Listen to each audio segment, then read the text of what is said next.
where you make an entire cake for yourself, like cover it with buttercream icing, and then just like stick your face into it.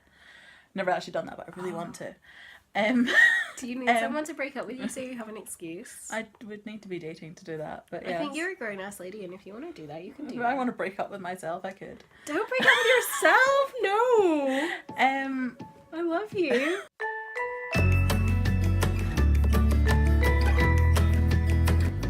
Hi, I'm a lady with commitment issues, Jenny.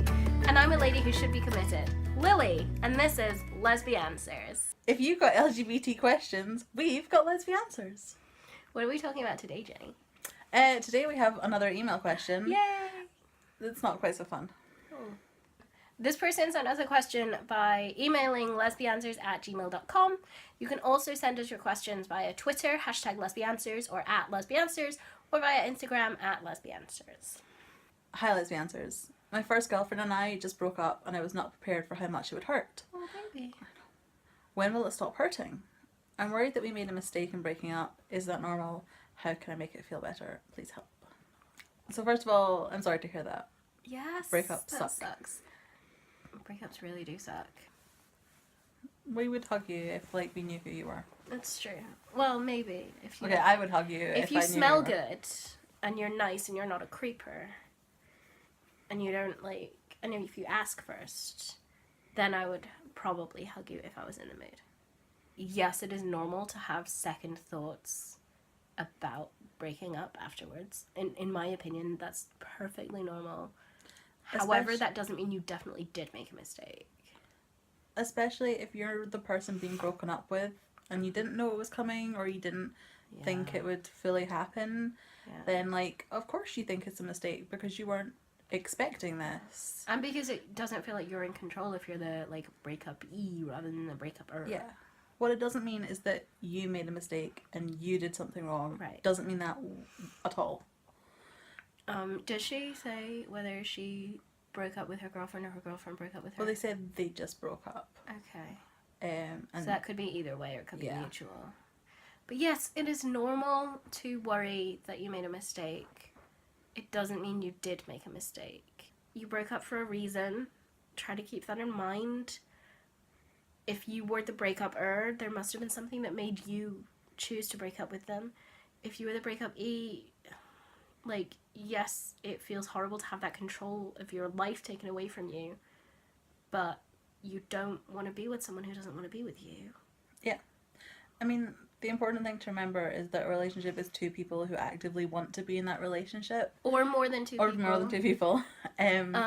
But if someone doesn't want to be in it, then you guys aren't in it. So, I mean, the big question is, when will it stop hurting? And there's only one answer to that, and that's time. At some point, it will stop hurting. It will not just overnight, like a light switch, stop hurting. It will hurt like hell for probably kind of a long time. And then it will hurt just like Billy O, and then it will hurt really bad, and then it will hurt bad, and then it will hurt a bit, and then eventually it will hurt significantly less. And it's not always nice and linear like that. Sometimes you'll have really, really good days and really good weeks, and then something will remind you and you'll be super sad. So there are things that can make it hurt less. Yes. Or to at least make you feel better at the time.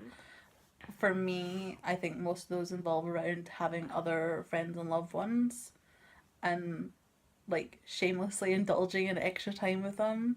Yes. And extra comforts, whatever that means to you. Yeah. I would prefer to be snuggled in a gigantic bed with literally every single person that I love in some kind of giant cuddle pile. One of my best tricks, find someone with a really young baby, 8 months or less, and hang out with them, because at some point that baby is going to be miserable, is going to be angry, and is going to be screaming its head off, and at that stage, it really helps to not be the most miserable person in the room. Also, if you're hanging out with someone who has a really young baby, you know that they're pretty sleep deprived, so they're not going to judge you if you sit in their living room and cry. The other thing that I think can be really helpful is making things with your hands. When you make something with your hands, it is a really tangible way to see that something that you do has a really good positive effect on the world. So you may have a day where you wake up and all you can do is knit 6 stitches, but at the end of the day, 6 more stitches have been knit than were knit at the start of the day. On that line of like using your hands, like orgasms give you endorphins make you happy, so just True. wank yourself into a coma. It's really important to step up your self-care, make sure you're, even if you're not sleeping right, going to bed on time, trying to get up at the regular time every day, eating meals which have actual nutrition. It really helps to like make sure that other people know what you're going through, so that they can be slightly more delicate around you in terms of asking how your significant other is doing. Yes. But also just in like knowing that, you know, people are there, people understand, the people that have been there before that can like help bolster your spirits. And people generally, I found, have a pretty high tolerance for you rehashing your feelings up to a certain point. But yeah, breakups suck. Nobody enjoys breakups. I'm really sorry that you're going through this. And it sucks. And it's gonna get better. It might take a while, it might take a long time. I've heard everything from like, for every week you were together, it takes a day. So that's like a 1/7 of the time you were together. Up to, it takes half the time you were together to be properly over it and past it and okay. I think that differs for different people, and you're just gonna have to figure out how it works for you. What works for me is giving into it for a while. Mm-hmm. Like, I will, depending on the length of the relationship and everything else, just give myself like some time to absolutely feel like shit. To cry, to rant to my friends, to whine about how the person or people that broke up with me are like the literal worst people in the world, worse than Donald Trump, worse than Britta, like so bad. Really indulge all that shittiness, like do the things in the films where you eat a pint of Ben and Jerry's. Don't do what I did. I got broken up with, and I was like, cool, I'm gonna get on with my life. In theory, great. 6 weeks later, I'm uncontrollably crying at work because I thought if you smushed your feelings down hard enough, they turned into diamonds. Turns out they don't, they turn into crying at work. That's awkward for everyone, and it was awful, and I hate it. Don't be like that. Find a productive way to let your feelings out so that you don't end up like in the break room sobbing while the CEO wanders in with his dog. What else shouldn't someone do after a breakup? Get in contact with the person, with the primary goal being to get back together. Once it's over, it's over. I'm really not an advocate at all of getting back together with exes. There are times and there are places for that, but most of the time it has to come after all feelings have been processed and after whatever the original issue was, whether it was like incompatibility or disagreement, has been resolved. Otherwise, you're not gonna get a happy ever after ending. Yeah. Don't You're do that. just putting off the negativity until further down the road, I think. Most of the time, if you get back together with an ex. Don't rant at that person on Facebook. I'm not saying don't post your feelings on Facebook, because that's a good way to get in contact with a lot of your friends. But don't tag them in it, because that's really messy. I would also just in general say, like, don't smush your feelings up against the internet, because that can lead to some bad things, like it being used against you in ways. Don't put all of your feelings in a letter or an email and send it to the person. You can write down all your feelings, but then burn it or delete it. Don't send that mail. It's not going to make you feel better. It's not going to make them feel better. They are also processing the breakup. You at one point liked them enough to want to date them. Give them the space to process their way. You process your way. Separate your lives out for at least a while. Don't do actions to get back at them. No. Mm-mm. Even if you broke up because they were a genuinely awful person and did something unforgivable, like cheat on you, don't try and get back at them. Don't try and get revenge. Don't try and hurt them the way they hurt you, because that just leads to a cycle of bad. The best revenge is a life well lived, although the second best revenge is pushing someone down a well. Off a cliff.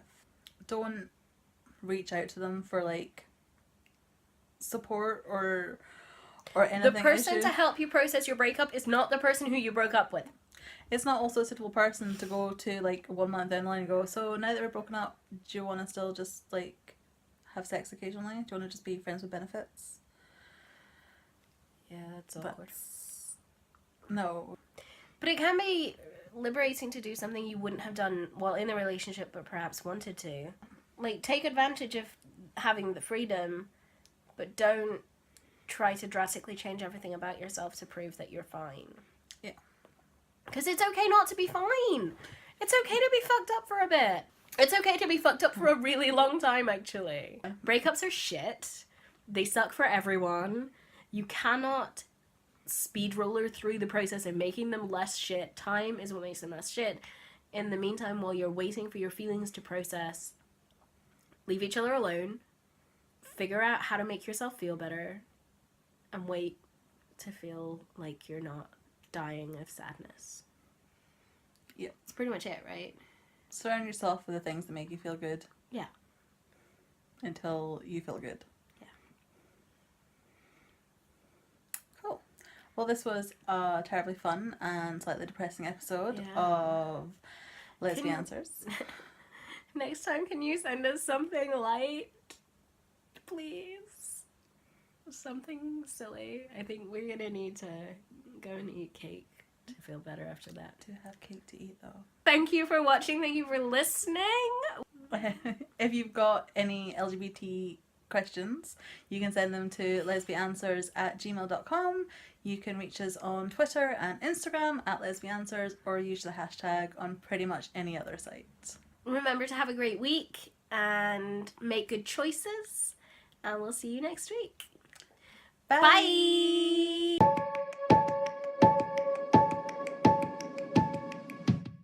If you try the whole smushing your face into cake to stop the crying, let me know how that goes. Send us because pics. I would like to see that, please. Yeah. Did I ever tell you about the time I made that one person come so hard that their eyes crossed? No. And that's pretty much the entirety of the story. Oh, I mean, it's a good story.